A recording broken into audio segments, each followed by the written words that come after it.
Warning, we are not trained or licensed professionals. Do not take any advice that we give as official doctoral prescribed medical treatment. We only use the name as a means to appreciate cinema as a therapeutic device, not to be confused with drugs, antidepressants, or any other forms of enhancements that you might find in legal states. Please enjoy responsibly. Additional disclaimer. If the film says we can say it too. So check the film rating, and that will be our episode rating.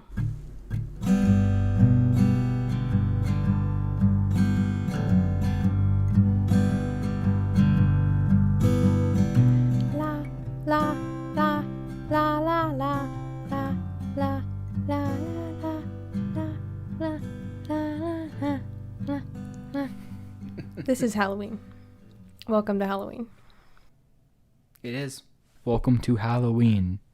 And also welcome to Film Therapy. Oh yeah, this is Film Therapy. We already did Jason, but this is kind of like our Halloween special, even though we already did a Halloween special. In retrospect, we probably should have just done Jason in October, but it's okay. Whatever. Everyone loves Nightmare Before Christmas. Yeah. Yeah, so we watched that this week. Oh, I'm Madison. I'm Jake. Thanks for joining us today. Yeah, thanks for joining us again. I didn't really grow up watching this movie. Scandal, I know. Me neither. You didn't? Okay. No. It was made in 93, right? Mm-hmm. Same year as Hocus Pocus, which I didn't also really grow up watching that much either. I know. Another Scandal. I did not see Hocus Pocus until last year, actually, for the first time. Yeah. I remember you saying that.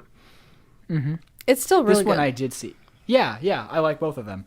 This one I did see a few times as a kid, I remember, but I didn't it wasn't like a yearly tradition or anything like that. Right, you know? right. Like for us, I feel like our Halloween movie is The Little Vampire.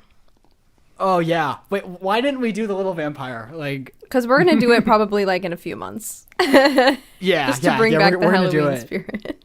We started watching it yearly, but this year we haven't yet because we're not in the same area. But the last 2 years in a row, we watched it. The second year we watched it on VHS, and then I was falling asleep, so we didn't watch the ending. Yeah, I fell asleep too.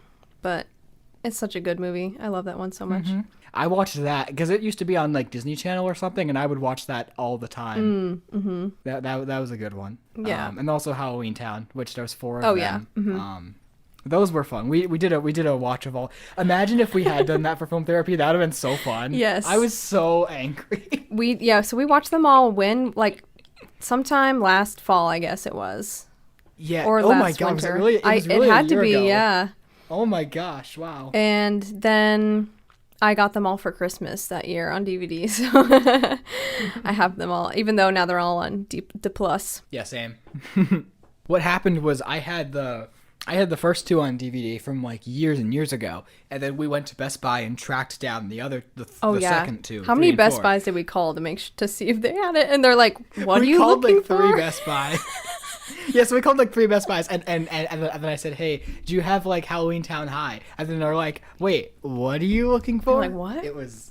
They're like, what? What'd you say? And then I had to say it really slow. I was like, Halloween Town. Yes. Not to be confused with the Halloween Town in this movie. Right. Yeah, I was kind of surprised. Well, so like I said, yeah, I've only seen this movie maybe 3 or 4 times. Okay. Yeah, the fact that it's called Halloween Town, it's I guess Disney owns this movie and, Halloween Town, so it kind of makes sense that they could use that same name for the whole town. Also, this came first.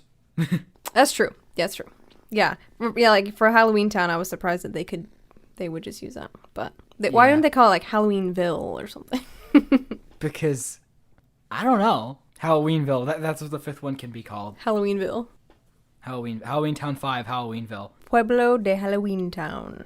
I mean, Pueblo de Halloween. I would say it's called Halloween 5, Fast 5, but Halloween 5 already exists. Oh, mm-hmm. Then the 7th one can be Town 7. Town 7. Seriously, take the Fast and Furious sequels and put them to any franchise. You're gonna have fun with it. That's funny. Okay, so yeah, Nightmare Before Christmas. Also, speaking of towns, there's the Christmas Town, which is obviously called Christmas Town, which is what the town is called in the original Rudolph. So when I saw Halloween Town, I'm like, oh, Halloween Town. And then I saw Christmas Town, I was thinking of the original Rudolph with Burl Ives talking about Santa and Mrs. Claus.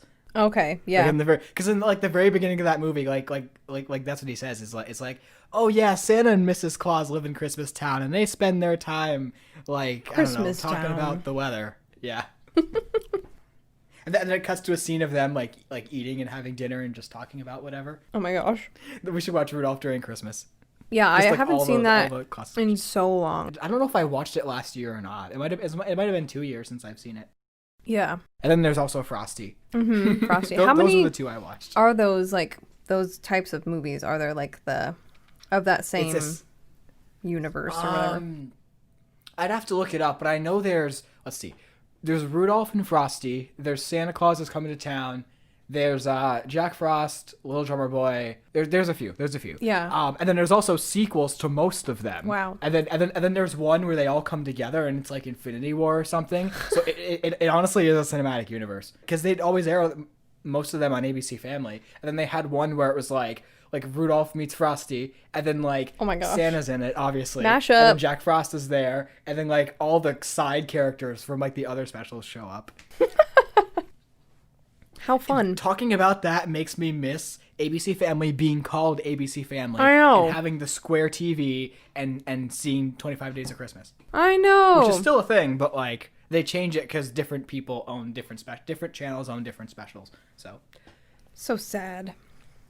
The Nostalgia. end of an era. Well, anyway, honestly, Nightmare Before Christmas is the topic for today, which you might not know because we talked about everything besides Nightmare Before Christmas. It's called Tim Burton's Nightmare Before Christmas, but he's only the producer. Henry Selick directed this. And the writer, right? Yeah, I don't know, actually. I think it's like the characters and stories written by Tim Burton. Let me see real quick. Yeah. And he didn't direct it because he was too committed to Batman Returns, which is also a fantastic Christmas film. And he also didn't really want to be involved with the stop motion process because it's laborious. So we're just going to take a minute to appreciate everyone who's ever done stop motion and who has committed to it and completed it. Thank you. Especially for a feature. It is me. Because I did stop motion. Thank you. You're welcome. welcome. Did stop motion? Oh, okay. Then I guess I've been buttering you up without knowing it. So... yeah, so Tim Burton is also the writer. He did the story and characters. Yep. Okay. And producer, yes. Yep. And of course, Danny Elfman, a great. Danny Elfman, great. Jack Skellington's singing voice and wonderful composer of this and so many other wonderful movies. Especially, including Batman, which Tim Burton directed. Batman. One of the best movie themes ever. Henry Selick directed James and the Giant Peach and Coraline. Okay, dude, I was going to talk to you about James and the Giant Peach because I also watched that a lot growing up. Uh-huh. And it definitely has a similar vibe. Look at the covers. I'm looking at them side by side. They're really similar. Well, they're both stop motion. And they're the same director. Of course they're similar. I know, but even the covers, like the James the Giant Peach has a huge peach. Oh. And the Nightmare Before Christmas has that huge big circle like moon. Oh, wow. They look really similar side by side. That's cool. Wow, that's cool. James and the Giant Peach is crazy. Like, yeah, it is. Seeing that giant rhino in the sky that killed his parents, like, hello? Oh, God. I always think about that, like, still. It's crazy. I just remember reading the book in school and wanting to eat a peach the entire time. Because, I don't even remember the book. I just remember the author being like, they sat inside this peach and it looked really good. And then I'm just like, man, I just want to, I don't want to live in a giant peach, but if I could, take a Dr. Dolittle type voyage across the sea on a giant peach, oh my that'd gosh. be great. That's a Roald Dahl rather than book, a giant. Right? Yeah, it is. Who also wrote Matilda and Charlie and the Chocolate Factory. Right. Which both got turned into amazing movies. Great movies. Wow, good job, Roald Dahl. Mm-hmm. Good job. He also wrote The Witches, which I have not seen, but it's like a 90s movie. Oh. But then they have a new one on HBO Max. But yeah. It's all CG and it looks weird. It looks... to me, anyway. I would like to watch it when I get HBO, if I get HBO, but... Mm-hmm. I thought you had HBO. I did, but I don't anymore. I had it for a few months, but... I wonder how many people canceled HBO just because they were pissed about how Game of Thrones ended. Plenty, I'm sure. Or just the fact that it ended. Mm-hmm. That's probably... Mm-hmm. But then Euphoria started, so... That kept a lot of people going, i.e. me. And was Chernobyl on HBO? Mm-hmm. Yeah, that probably brought people back too. I think so. My brother really liked that show. Or was it on Netflix? I don't think it was. I don't know, but I just haven't seen it. That's all I know. Yeah, that's on HBO. Yeah, you're right. Okay, cool. So Jack's speaking voice is Prince Humperdinck from The Princess Bride. Did you know that? No, I didn't know that. That's awesome. You know who also was in Princess Bride? Jonas. He's a nightcrawler. Jonas. He's a nightcrawler. He got himself some corporate sponsors. Davis, that was dedicated to you. So before this movie started, so I had a heck of a time watching this movie. Yeah, it sounds like it. First of all, I went to YouTube and watched the previews from the VHS because, hey, why not? Nice. And it was totally spontaneous too. Because I watched it on DePlus. I logged into DePlus and hit play, and then I'm like, you know what? I want to watch the previews just to see what they were, because I don't think I ever saw it on VHS. Yeah. So I watched the previews. There weren't that many, and then I went to DePlus and watched it. 10 minutes in, I'd say, my Wi-Fi conked out, and so then I watched. That was last night. So this morning before work, I got up and watched like pretty much all the way through. Then when I got home from work, I watched like the last 10 minutes. So that's been fun. That was me with this other movie this week, but it was a 3-hour-long movie. I can talk to you about it later. I am so excited to hear what that movie is. I'm also really excited to talk about what I watched this week, because I watched some good stuff. Yeah, good. Me too. So anyway, this was originally released by Touchstone Pictures, which is Disney's more adult label. And the reason why was because I believe it was Michael Eisner was the chairman of Disney, but the company was concerned that it'd be too scary for kids. They didn't want to put it under the Disney label. It's too scary for me as an adult. Because the Disney Renaissance was happening, and then they're like, oh yeah, we're getting all these hits, and this one will probably be a hit, but just in case, kids don't like it and they're scared, and then we lose money, we don't want that to bankrupt us. So, or stop the Renaissance in its tracks. Interesting. So it scared you as an adult. I'm curious what part scared you, because it like unnerves me, but in a way that I love. Yeah, for sure. Me too. Because I love horror and all things scary, spooky. So, but it's just like when I'm watching it and thinking about being a kid watching it, I'm like, oh, I don't think I would like that as a kid. But yeah, do you want to do a recap? Yeah. So the movie starts off in Halloween Town, where everyone's celebrating Halloween, and Jack Skellington is the Pumpkin King. He's not the mayor, but he's like the biggest guy in town, and everybody loves and respects him because Jack is cool, because he is cool. But Jack's kind of getting tired of doing the same old thing every year, and it's kind of low key talking about depression, but and just the monotony of doing the same thing every day, day in and day out, which all adults can relate to. Most adults can relate to. I'm already went off the rails. So Jack's getting tired of doing the same old thing all the time, and he wants something different for next year. So he ends up going to this place, this forest, where all these doors lead into the different towns. So you have like Halloween Town, Easter Town, St. Patrick's Town, and Christmas Town. So Jack delves into Christmas Town and finds the wonder and joy of Christmas, which I completely relate to, because Christmas is amazing. And then he's like, I want to take Christmas and bring it back to Halloween Town. So everybody from Halloween Town, of course, tries to turn it into something spooky. Like, oh, we have a present. Like, oh, is there like a head in the box? Insert 7 reference here.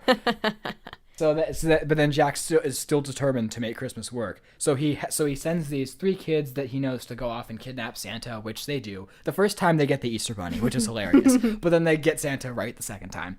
So then Jack, he decides, I'm going to be Santa.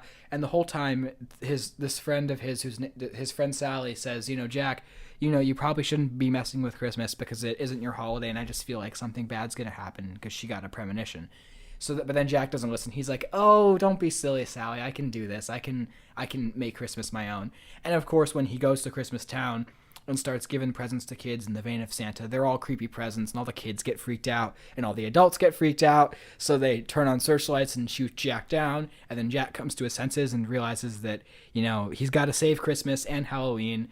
So then he goes to find Santa, but Santa and Sally have been kidnapped by Oogie Boogie, who is the boogeyman. And then Jack rescues his friends, and then they face off, and then Jack wins, and Oogie Boogie's like a sack or something, so he pulls the thread, and then he's just made out of bugs, and then all the bugs like scatter about, and Santa steps on one, and then Santa's like, Jack, you messed up, but it's cool because I can go fix it because I'm Santa, right? And then he leaves, and then Jack and Sally end up together, and the whole town's happy. The end. What a good movie. What a good movie. I think that recap was decent. For sure. For me doing it completely on the fly. Yeah, dude, you got it.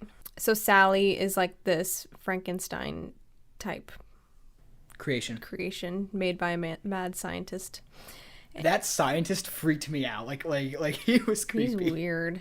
He was weird. He's got like a duck face. And then Sally like poisons him like Yeah. many times, and then like poison just gives him a hangover because he's already dead. 'Cause they're all dead. Yeah. That was really funny. Yeah, he's like, that's the second time you've poisoned me. And she's like, no, that's the third time. And she just does it so she can like sneak away and go spy on her crush, Jack. Which, you know, we all do. We all spy on our crushes. That's how it works. We poison everyone so we could spy on our crushes. Yep. Yeah, That's the life. Cute. And I've been watching a lot of Schitt's Creek recently because they just released the last season on Netflix. And Catherine O'Hara plays the mom, Moira Rose, in there, and she's the voice of Sally. So I was like, oh my gosh, I like hearing her real-ish voice when she plays Sally is unexpected from how she sounds playing Moira Rose, because she's like so dramatic. It's really funny. Have you seen any of Schitt's Creek? No, but I've heard of it. Oh, it's so funny. Of course, one of the two most incredible things about this movie are the music and then just the stop motion. Yeah. And just how beautiful both towns look and how the whole world looks, and just the imagery is incredible with the big moon, and it's somehow like through the use of the color differences, and just, you know, the set, I don't know if you can call it set design because it's stop motion, but the set design. Oh, definitely, I think you and can. The character designs, it just somehow it captures both the Halloween and Christmas spirit, and it really is a movie you can watch at either season. Yeah, which is why we're doing it right now. Let's see. So yeah, we were looking up some fun facts about it, and it was 24 frames per second, obvi, which was 110,000 frames approximately total. Oh my god. And 1 minute took about a week to shoot, and the whole movie took 3 years. Everyone making this movie just must have gone crazy. Oh man, can you imagine like the sense of accomplishment? Yeah, because like when I did stop motion for my music video in school, that was so fun, and just to like see something in my head and then be able to create it with live people, and also do a stop motion and also do a music video. Wow. Was like so incredible. And then this article also says the most difficult shot was where Jack is reaching for the knob on the Christmas door. Yeah. And you see his reflection in the knob, and then he turns it. Like, the way they reflected it, I guess, took a lot of time and care. And then also, I was noticing when there's a scene where he's singing and he's going behind these jars, and like his reflection is changing like behind the glass jars filled with things. I'm like, oh my gosh, that's amazing. So cool the way they did all that. Just incredible. I love the little drops of dark humor throughout. When Sally's like stuck behind the window and can't get out, she just jumps out and then lands, and all her body parts like just fall apart. Like she's got one arm over here and a leg over here, and then it's like, wow, she just like killed herself, but she's already dead, so she just broke apart. And then she just reattaches herself together so nonchalantly, and it's just like she really just sews awesome. herself back together. Yeah, she does that a couple times, but like that's like the time when it really happens. Yeah. That's great. What's your favorite song? I was just going to ask you that. Oh my gosh. I don't know. If I can say it, I think I'll say the song at the very end, because it's like a mixture of all the songs in the movie. Like it has a little bit of the opening and it has all the songs in at once. Okay. I guess it's called Jack Lament. It's where he just first it's like the second song in the movie, where after the This Is Halloween,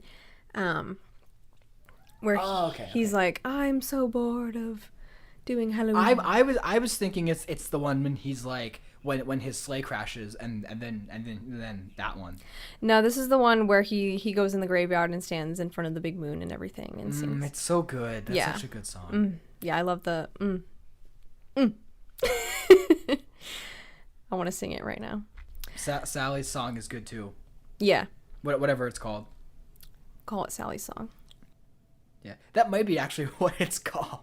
Also, like the ending is just such a perfect like conclusion that I think that's might be why it's part of why it's my favorite, but also like because it has This Is Halloween and What's This, and it has like the little reprise of what Sally was singing earlier with her and Jack, and it just has like all them together at once, and it's just really good. Yeah, I love it when all the like musicals do that. It's such like a conclusive but nice way to cap things off. I can't think of the word I was trying to think of. It's satisfying.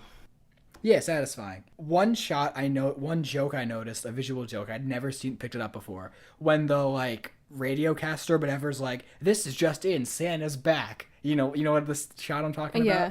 Their coffee is spilled in the corner and it's spilled onto the newspaper. Jack also has a little dog, I think it's a dog, named Zero. Yeah. And it's just a little ghost, like it's like a sheet with a little red nose on it. And yeah. then later, basically, he fills the role of Rudolph, and that was really great. It's so weird. It's like, why is it wearing a sheet? And also, why does it have a red nose? Because it's dead. Okay.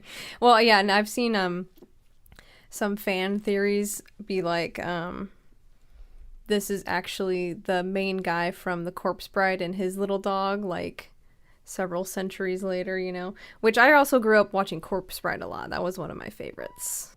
Okay, honestly, 2 things about that. Okay, first of all, I was actually going to ask you if you wanted to watch Corpse Bride, because it's kind of comparable to this, because they're both Tim Burton and they're both about the same length. And I watched Corpse Bride a lot as a kid too. That I actually have seen that one more, but I haven't seen it. I've seen Nightmare Before Christmas more recently, obviously. But my fan theory is because there's Tim Burton's feature length Frankenweenie, and the kid in that is named Victor, and the adult in Corpse Bride is named Victor. So I think it's a trilogy. It's Frankenweenie, then Corpse Bride, and Nightmare Before Christmas.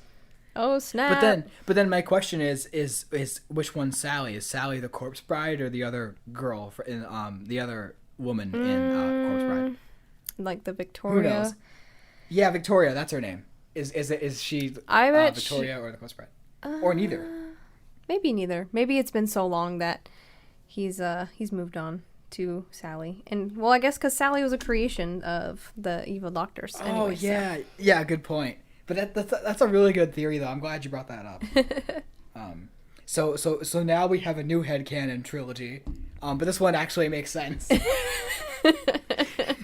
it's actually plausible. Like, our first one is plausible, but this is, like, much more plausible. Oh, dude, I have one for you later, too, when I talk about what I watched. I'm so ready. I don't know. I think it's from one of Jack's songs. I don't remember if it's the one in the graveyard or the one, like, in the other graveyard, like, during Christmas. But he has a lyric that says, like, "Why does nothing ever turn out like it should?" And I'm like, damn. Damn, like, deep.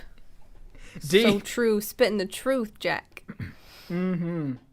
I just, everything in Halloween Town was so weird. Every time some new character came on screen, I was like, what? What? I love it. Yeah, me too. It's awesome. It's, like, so unique. Mm-hmm. Nothing like it. And the Oogie Boogie Man, yeah, when you were talking about how he gets destroyed at the end, he's, like, made out of bugs. I hate it. That was awesome. Yeah, that was awesome. Such a good, like, way to go out. Oh, yeah, and so Sally has her premonition. She's, like, spying on Jack one night, and then she picks up a flower and starts doing, like, he loves me not, picking up the petals. And then it turns into a Christmas tree in her hand, and it's, like, spinning around all pretty, and then it just bursts into flames. And that's how she knows that Jack's plan is bad. I'm like, what? First of all... Yeah, I had no idea. Does she have powers? Why is she... Why can she have this premonition? Why did this turn into this?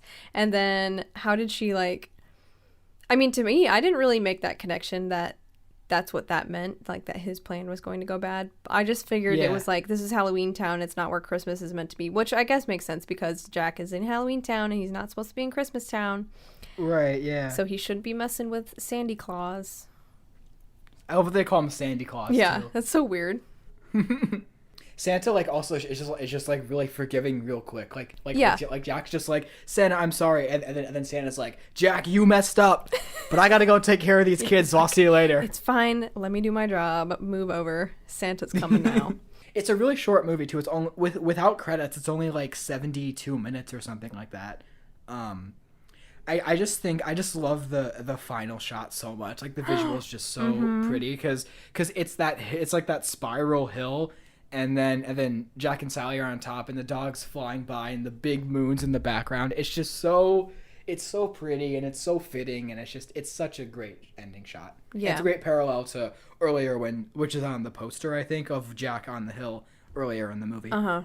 Very visually intriguing. Like all the stuff that's happening the whole entire time with stop motion, it's just insane. But I can't honestly, say that with enough.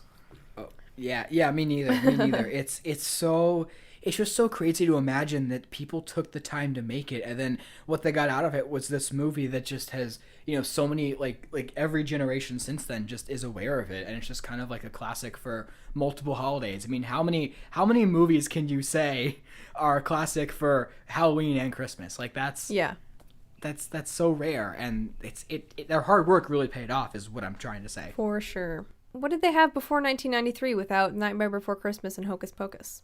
I guess they had Friday the 13th. And Halloween. And Elm Street. And, but Disney, I don't think they had it. Yeah, like they kids had a movies. couple. Yeah, they didn't have Halloween Town then either. Right. Because that was also the 90s. Because these were this was a great year to make some classics. Great decade. Great decade in general. Mm-hmm. We were both born in it, so of course. Yeah, we're going to be biased. One thing that Judy and I agreed on, right when we first started communicating, one of the first things that we agreed on was how the 90s have the best decade of TV ever. Oh, yeah. And I will defend that to my grave, because you have, and add some more if you want. Friends, X-Files, Northern Exposure, Twin Peaks, Seinfeld, there's Freaks and Geeks, there's a lot, okay? those are the few that came to my mind. I mean, those are all great. Yeah, great. Yeah, so that's pretty much all I've got. We talked for about half the length of the movie, which is funny because it's such a short movie. Maybe one of these days we'll do a commentary if we ever do get a Patreon, if we get enough people to watch us, listen to us. Yeah. Friends, everybody. Yeah, tell your friends, and please send us emails. We really appreciate it. We're not asking for money. We're asking for emails, so it's free. Please, if you're having a problem, whether it's big or small, and you don't want to go to a therapist, you can't get out because you're in quarantine, just come talk to us. Like, if you have a serious problem, we'll recommend you to a therapist. But we'll say go see a therapist. But if it's a specific problem, or if you have a comment about something we discussed with like a movie, like if you have a favorite song from Nightmare Before Christmas, even something as stupid as that, I sound like I'm begging. Maddie, take over. Email us, por favor. Por favor. Or comment on our Instagram. Follow us on Instagram at Film Therapy Podcast. Subscribe to our YouTube which is also called Film Therapy Podcast. That is our channel name. The 3 words with spaces, all the words are capitalized. We upload we upload episodes pretty close to Spotify, but if you want them early as you can, Spotify's and Apple Podcasts are your best bet. Yeah, for sure. Or wherever you listen. Stitcher, Amazon, Google. Oh, we're on Amazon. I keep forgetting. Dang. We're on like literally everything. That's awesome. Except for SoundCloud. So we need more people to listen to us if we're on everything. Lots of people on Spotify. Also, Libsyn Classic feed. People have gotten us from the Libsyn website. Amazon Music / Audible, and then LinkedIn. When I post on LinkedIn, people download it from LinkedIn. I did not know you could do that. Yeah. That's cool. Yeah, I didn't either. Oh, and Apple Podcasts is our second. So it goes Spotify, Apple Podcasts, Apple Core Media. I don't know what that is. Chrome. Yeah, Google. I know what Chrome is. I don't know it had podcasts. Yeah, actually, my cousin told me Chrome, about it. What's Chrome? I was asking, what's everything is Chrome in the future. I'm sorry. Oh my god. Welcome back to our SpongeBob podcast. Yes. We have lots of foreign listeners. Not lots of. We have 9 Ireland listeners. Hey, Ireland! Thanks for listening to us. We 1 love you. In Taiwan, 2 in New Zealand, Ooh. 1 in Russia. Do we have 1 in Austria? No. Germany? We have 2 in Germany, 14 in Belgium, 1 in France, 4 in Brazil, 1 in Peru, 1 in Mexico, 2 in the Dominican Republic. Mm-hmm. Oh, what's this? Oh, that's part of Russia. Whoa, Russia's huge. It could just be people changing their VPNs. We don't know. That's true. But I have a friend in Austria, so I wonder if they're listening. Tell them to because listen. they travel to Germany quite a lot. Yeah, and then how about the states? Do we have some like around the U.S. too? I can't tell specific states, but we have the majority in the United States. Okay, well, thanks Americans for listening to us. Thanks everybody. We appreciate Thanks everybody. This is fun. We like really doing do this. appreciate it, and we're really just doing this for fun. So like, don't take it too seriously. We're not pretentious people. We don't think. So. Right. Yeah. No, we just like to watch movies and talk. I mean, we literally spent 4 weeks talking about Friday the 13th. We also talked about Supergirl, Dr. Dolittle, and Nightmare Before Christmas. So right. we're really not. It's not like we're always talk about high quality films, even though this is a really good movie. Oh, there's one listener in Rwanda. Rwanda? Heck yeah! So I gotta shout them out too. Thanks, Rwanda listener, whoever you may be. We really appreciate it. Yeah, I love you. Anyway, yeah. Okay, so do you want to talk about what we watched this week? Sure. Please tell me what you watched this week. Oh, okay. How big is your list? Oh, it's pretty small. That doesn't matter. I'm just curious. By all means, enlighten me. I'm ready to hear what you watched. Here we go. I started watching Hocus Pocus and fell asleep. The end. Then the new Borat movie came on Amazon. Borat. It's a long title. Subsequent movie film. There's like a subtitle too. Yeah, let me look it up real quick. Wait. What's the first movie has a long title too, doesn't it? Here, I'll look it up. Yeah, you look up the first one. I don't think so. No, it doesn't. Yes, it does. Oh, yes, it does. Cultural Learnings of America for Make Benefit Glorious Nation of Kazakhstan. Borat subsequent movie film delivery of prejudice bribable to American regime for make benefit once glorious nation of Kazakhstan. You have to do it in the accent. I can't do the accent, Maddie. You do the accent. Okay, hang on. Let me find it.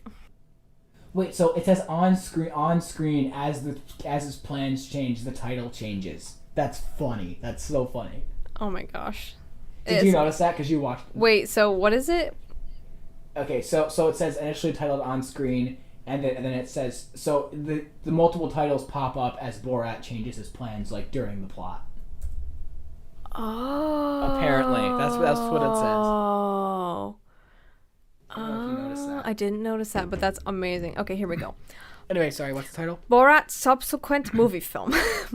Delivery of prodigious bribe. No, that's changing to Chinese. Hang on. Delivery of prodigious bribe to American regime for make benefit once glorious nation of Kazakhstan. No, I had it before. Now I lost it. Borat. It's cool. Borat subsequent movie film. You're doing great. Keep okay, going. so it's amazing. So him and this girl, she's amazing in it. Maria Bakalova plays his daughter, and she is so great. They're both. So you haven't seen the first one, right? No, I haven't, but that's okay. Oh my gosh, it's hilarious. So the premise is like they go and they talk to random people, and they don't really know that they're being filmed, and then they use this all in the Borat movie. Yep. And so it's the same with the second one. They go and they talk to all these like political. It's more political, obviously, and sense of yeah. the times. And so the first one was made in 2006. I wasn't allowed to watch it when it first came out, but a lot of people in my class did, and they were always like, "My name is Borat, very nice." I'm like, what is this stupid ass movie? And finally I watched Borat not really that long ago, probably like 2 years ago. Loved it, of course. And there's a big twist at the end of Borat's subsequent movie film that's really hilarious. So I recommend it. It was so fun. Tom Hanks has a cameo. Tom Hanks, we love you. We hope you're doing well.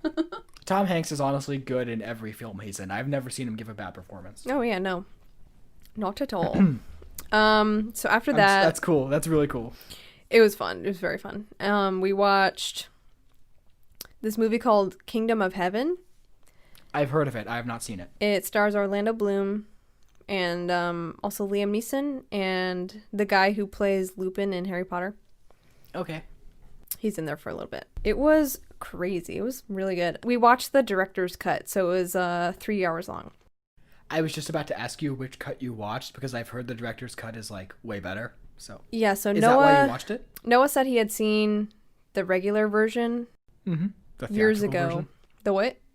The theatrical version? The theatrical version. You say the regular. The regular. No, that's perfectly acceptable. It just cracked me up. I saw the regular version years ago. Don't you mean the theatrical version? Yeah, that one. Yes, the theatrical version. But then we started watching the movie, and he's like, I don't remember any of this. So I was like, okay, cool. So we started watching the director's cut. It was really good. So Orlando Bloom plays this guy in a small French town. He's a blacksmith. So since he's a blacksmith in Pirates of the Caribbean, and also becomes like immortal. Yes. Maybe he's like also immortal in this movie and has always been immortal, and then he becomes Will Turner in the Pirates of the Caribbean. I love that so much. My only thing with that is that first of all, quick spoilers for Pirates of the Caribbean at World's End. If you haven't seen it, go watch it. It's good. Go home and watch it. It makes that 1 minute where you think he's gonna die and he kind of does die. It takes away from that a little bit. But since he captains the Dutchman anyway, it doesn't really matter. So, sorry to nitpick that. No, but that's okay. An awesome that's theory. Okay. When does the movie take place? In like 1178. Okay, yeah, Will Turner's immortal. Yeah, it's during like the whole Crusades time. Mm-hmm. So Liam Neeson comes to his town and says you should come to Jerusalem because it's a place where Muslims and Christians can live together in peace and there's no more war. Mm-hmm. And so Will Turner, I mean You can just call him Will Turner. I don't care. Orlando Bloom, what's his name? His name is Balian in this movie. Did you say Bateman? Balian. Okay. Yes, so he goes on this adventure to Jerusalem and becomes this great leader. And he's very Christ-like. He's very like humble, and there's a lot of Christian overtones, undertones. Overtones. Sorry.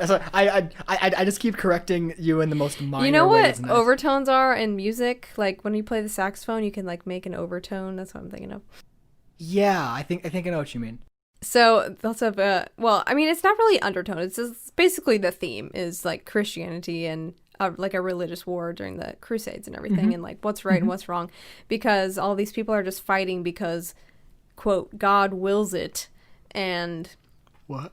All these people are supposed to die because God wants it to be done, and wow, it's crazy what people believe. And but then it's also takes a turn of like, people are still that way. Like, we just believe something that a leader says, you know? Yeah, I would like to look more into it. I really need to watch it again. But yeah, because I started watching it one night.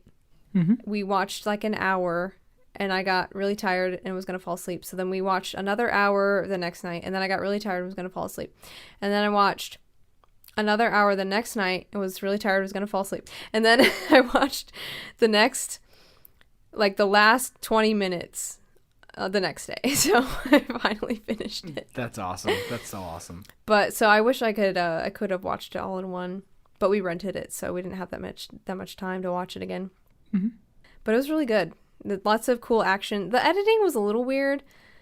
It kind of bugged me at points, but the story was really good. That's really intriguing, though. I'd heard of Kingdom of Heaven, but I didn't know, and I know it was like Ridley Scott, but I didn't know what it was about. And the fact that Orlando Bloom is a blacksmith, that's just awesome. Right. That was a great theory. Okay, that is all I watched. Okay, so here's what I watched. So I've wanted to see this movie for 3 years, and after Arrival, I felt the desire to see it. So I was going to talk to Tuin one night, and then spontaneously during that day, I texted him and said, "Hey, do you want to watch Blade Runner 2049 tonight?" And he's like, "Yes." So we watched it. Yes. It was good. It was really good. I want to watch it again so bad. It was good. I liked it more than the first one. Me too.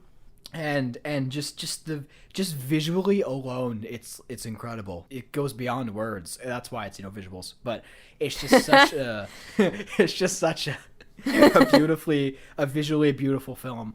And all the acting's great.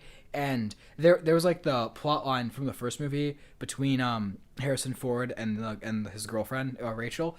And between Deckard and Rachel, and I feel like I felt it more in the second movie, even though that's more of a focus in the first movie. Yeah, like I felt more connected to it. Like there's moments where I was legitimately like completely invested in the movie and in the relationships, and there were several twists, and I gasped several times. It was, and now I'm even more excited for Dune. So I just started reading Dune, so let's bring it on. October 2021. How do you like it so far? I've just read one chapter. I have no comments yet. Okay. And it's a scene I remember from the movie, so like in my head I was just picturing the actors. From the 80s movie. And then after that, I had not seen a single one ever, but I watched all 4 Scream movies. Have you seen those? I really want to. I was hoping they would be on Shudder when I did my free trial, but they weren't. Okay, well then I won't spoil it because they're all kind of whodunit movies. Oh, okay. The first one is incredible. I love it. Yeah, I love it so much. I want to see it's it great. so much. 2 and 3 were okay. I felt about the same way for both of them. There's things I really like. There's some things I don't like. But overall, they're just decent movies. Not great, not terrible. And then Scriphorum, the 4th one, that one was pretty good. It was my favorite of the sequels. Oh, really? Mm-hmm. But my favorite is still the first one. So it goes Scream, Scriphorum, Scream 2, Scream 3. Okay. And it's called Scriphorum because the 4 is in the where the A is. So then what they need to do for 5 is put the 5 where the S isn't called. Yeah, that's what it's called. Look it up. And then the 5th one's going to be called 5 Cream because they're going to put the 5 where the S is. 5 Cream. 5 Cream. Yep. Honestly, that's pretty close to the Too Fast, Too Furious. Like Scriphorum and 5 Cream. That's great. The other that's what it's called, Maddie. Look it up. I am. I'm looking at it right now. Look at the poster. It says Scriphorum. Yeah, it does. Yeah.